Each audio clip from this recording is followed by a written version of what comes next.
My name is Alyssa Morgan. I'm 30 years old. And I live in Boise, Idaho. I'm married. I live with my husband. I'm telling this story because if I hadn't picked up that call that day, I might never have found out what was really happening in my own home. And the strangest part is, all the signs were already there. I just didn't take them seriously. After my father passed away, my mother wasn't alone. My brother Jason lived with her in our house in Tulsa, Oklahoma.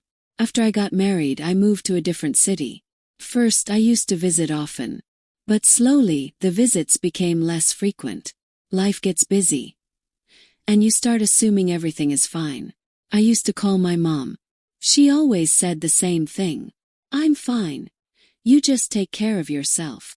I would ask, how's Jason? She would say, he's fine, just a little quiet. First it felt normal, but slowly, something started to change. My mom's calls became shorter. Earlier she used to talk a lot. Now she would end the call quickly. Whenever I asked something, she wouldn't give a direct answer. One day I asked, everything's okay at home, right? She said, yes, I just get tired these days. And that was it. My conversations with Jason became even less frequent. One day I called him. He picked up and said directly, what is it? He asked. Mom is okay, right? He said, yeah, everything's fine. Don't worry. He didn't ask me anything. The call ended quickly. Felt strange. But I didn't have a clear reason why. That was the problem. Nothing was big enough to react to, but not small enough to ignore either. Sometimes my mom wouldn't even pick up the phone. Later I'd get a message. I was sleeping. Or my phone was on silent. This used to happen before too. But now it was happening more often. One day I made a video call. Mom picked up. The camera was pointed downward. She said, Mom, hold the phone properly. She quickly adjusted it. For just a second I saw the kitchen behind her. It was a bit messy. She never used to leave it like that. He asked, did you eat? She said, yes, I did. At that moment, Jason walked in from behind. He opened the fridge, looked inside, and walked away. He didn't even look at me. Mom quickly turned the camera back to herself. Tell me, how's work going? He changed the topic. I didn't say anything. After that day, one thought kept coming back again and again. Mom was hiding something. But what? And why? Thought, I'll go to Tulsa in a few days and see for myself. But I delayed the plan. I gave work as a reason. And convinced myself. Maybe I'm overthinking. Now when I look back, I wasn't wrong. I just realized it too late. 'Cause the next day, the call I got wasn't from my mother. And after that call, everything started becoming clear. It was an unknown number.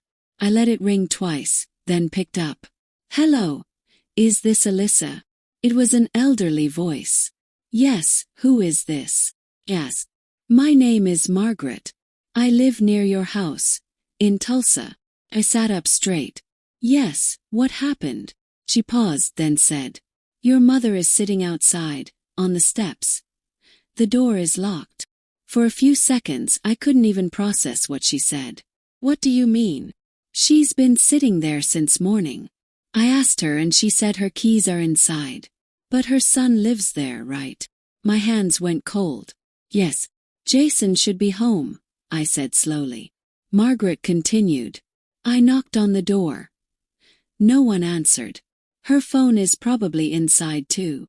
I ended the call without saying anything. I immediately called Jason. First time, no answer. Second time, no answer. The third time he picked up. What is it? He said, irritated. I asked directly. Why is Mom sitting outside? There was silence for a few seconds. Then he said, who's telling you all this? Jason, answer me, I said. He replied. She must have gone outside herself. How would I know? His tone was flat. He said, the door is locked, she can't get inside. He said, I'm not home right now. Pause. Where are you? Asked. I'm out for work. I'll talk later. And he cut the call. I sat there holding my phone. Then I called Margaret back. Please stay with her. I'm coming, I said. How far are you? She asked. I'm taking a flight. I'll be there in a few hours. I told my husband, I need to go to Tulsa right now. He didn't ask anything. He just said, I'll book the tickets. The entire way, kept thinking, if Jason wasn't home, then how long had Mom been sitting outside? And if he was home, why didn't he open the door? When I arrived, it was evening. Margaret was standing outside the house. She saw me, and quietly stepped aside. My mother was sitting on the steps. There was a small bag beside her. She looked at me. Just looked. No reaction. I sat next to her. Mom, I said softly. She said only this. I thought he would open the door. I didn't ask anything. I just held her hand. It was cold. I looked at the door. Locked from the inside. I knocked. No response. Called Jason again. This time he didn't pick up. Asked Mom, how long have you been sitting here? She didn't answer directly. She just said, I went out in the morning and left the key inside. Then after a pause she said quietly, I thought he would open the door. I didn't ask anything else. Some things become clearer without questions. Picked up her bag. Let's go, Mom, I said. She didn't resist. She just stood up. Margaret said softly, let me know if you need anything. He nodded. We got into the car. Mom kept looking out the window. She didn't say a word the entire way. Called Jason one more time. This time his phone was switched off.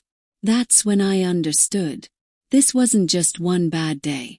And also, I was not going to leave my mother in that house again. But at that moment, I didn't know one thing. What I was seeing was only half the truth. We came straight back to Boise from Tulsa. The entire way Mom stayed quiet. I asked a few things in between. She gave short answers. I'm tired. I'm fine. Don't worry about me. That was it. When we reached home, my husband opened the door. He looked at Mom, then at me. He didn't ask anything. He just stepped aside and said, come in. Mom walked inside, looked around, like she was entering someone else's house for the first time. I took her bag and showed her the room. You can rest here, I said. She nodded and sat down. The first 2 days passed that way. Mom stayed mostly in her room. I would bring her food. She would eat a little, then leave it. My husband tried to talk to her. Do you need anything? Should I make tea? She would just say, no, or it's fine. I thought things would get better once she was here. But they didn't. Mom wasn't the same anymore. On the third day, I asked her more directly, Mom, what was going on there? She looked at me, then looked away. Nothing, she said. I stayed quiet. That evening we were sitting together. TV was on, but no one was watching. Suddenly Mom said, Jason wasn't like this before. I didn't say anything. She continued on her own. At first, he just became irritable. Then he started getting angry. Her voice was low, like she didn't want to say it clearly herself. Sometimes he would ask for money. I would give it. Yes. And if you didn't? She looked at me and said nothing. Some things don't need to be said. The next day I took Mom to the doctor. The doctor did a routine check, looked at some reports, then spoke to me separately. She's physically very weak, he said. She probably hasn't been eating properly. And there's stress. Yes. Stress, he said. Sometimes it comes from the environment. You understand? I just nodded. On the way back, Mom kept looking out the window. Yes. Why didn't you tell me earlier? She said quietly. You were far away. I didn't want to worry you. I didn't say anything. That night I couldn't sleep. I kept thinking about everything. Short replies. Cut off calls. Camera turning away quickly. Locked door. Everything was slowly connecting. This didn't happen suddenly. It had been going on for a long time. And I kept believing everything is fine from a distance. The next day I called Jason. This time he answered. "Where's Mom?" he asked. "With me," I said. There was silence for a few seconds. Then he said, "Why did you bring her there?" I replied, "Because she was sitting outside." He said, "You're exaggerating things." I didn't respond. Then he said, "Send her back." I said directly, "No." He laughed slightly. "Who do you think you are?" he said.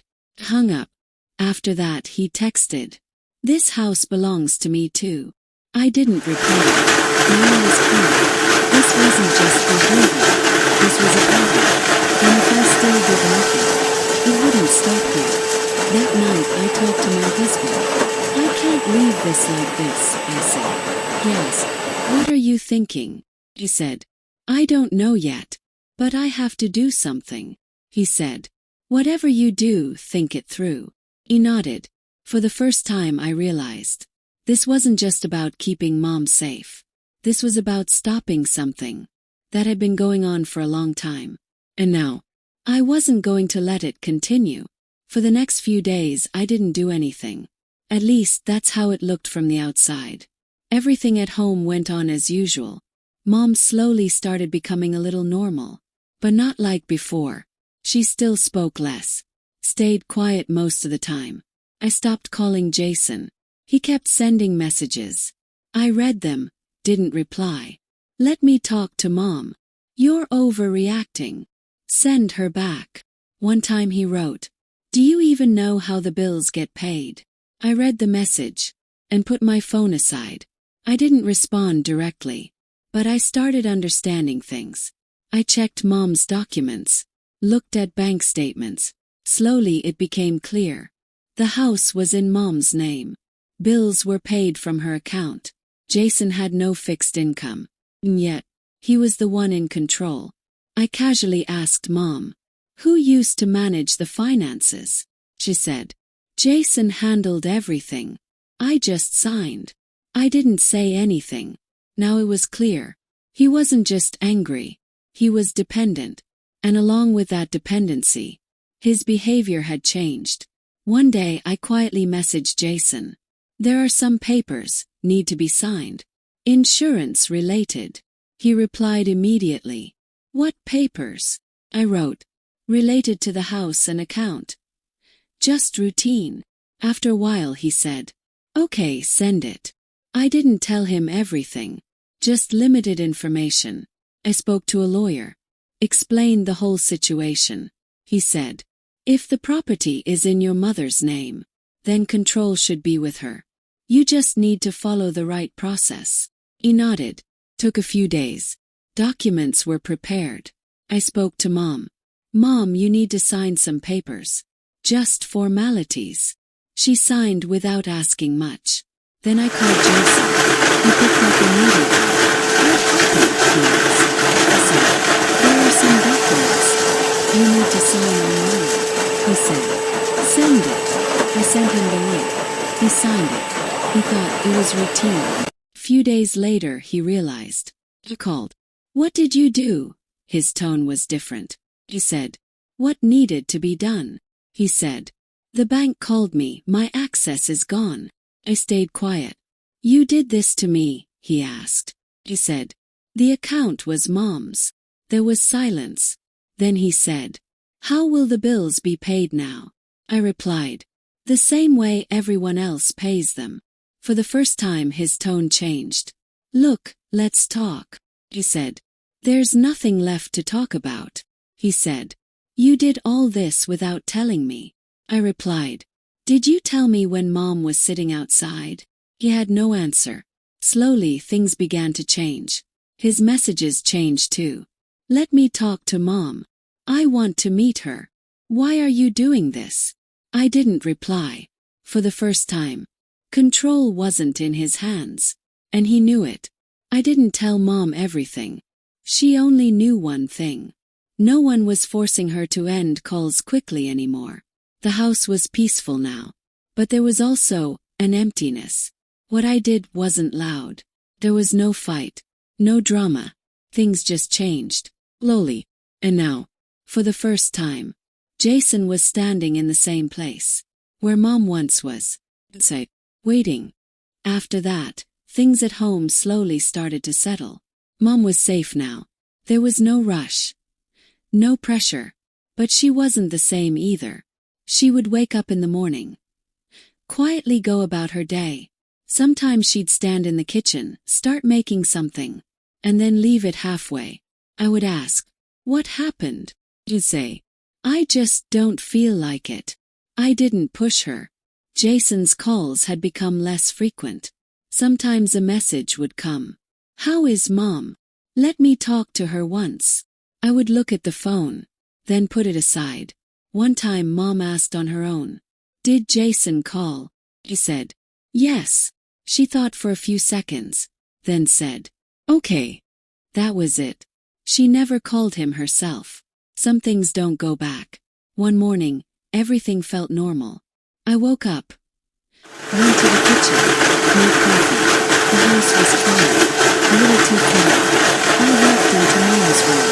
She was lying there, like she was sleeping. Called out, "Mom!"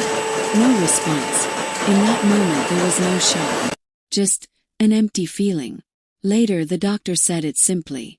Her body was very weak, and stress played a role. I just nodded. The funeral was small. Not many people came. Few showed up, quietly left. Jason came too. He stood at a distance. He didn't look the same. No anger. No loud tone. Just standing there. After some time he came up to me. "I want to talk," he said quietly. I looked at him, but didn't say anything. He said, "I know. I was wrong." I stayed silent. He said again, "Give me one chance." He asked, "For what?" He didn't answer. He said, "What had to happen already happened." That was it.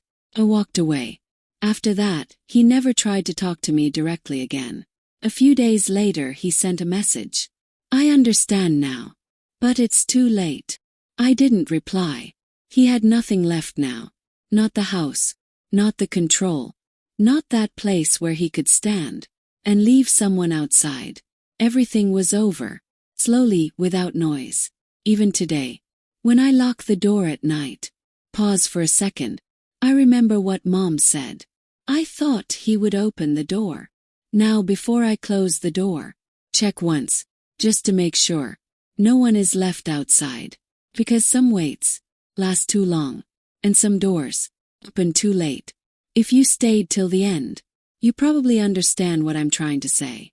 Tell me honestly, if you were in my place, what would you have done?